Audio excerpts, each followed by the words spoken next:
আসসালামু আলাইকুম, আপনাদের সবাইকে স্বাগত পারভিনস কিচেনে। তো আমি সহজভাবে এই গরমের ভিতরে রেসিপি নিয়ে আসছি। তো আমি শাপলা ভাজি করব।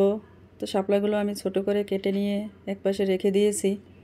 তো এরপরে পেঁয়াজ, রসুন, শুকনো মরিচ তেলের ভিতরে আমি একটু ভেজে নেব। তারপরে কয়টা কালো জিরে দেব। কালো জিরেগুলো একটু আমি হালকা করে ভেজে নেব।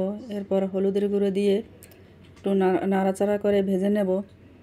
তো শাপলাগুলো এরপরে আমি দিয়ে দেব।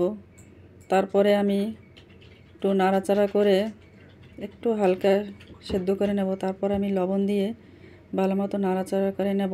তো এই শাপলা ভাজিটা খেতে তো খুবই অসাধারণ, খুবই মজাদার এই গরমের ভিতরে। তো আমার শাপলা ভাজিটা হয়ে গেল।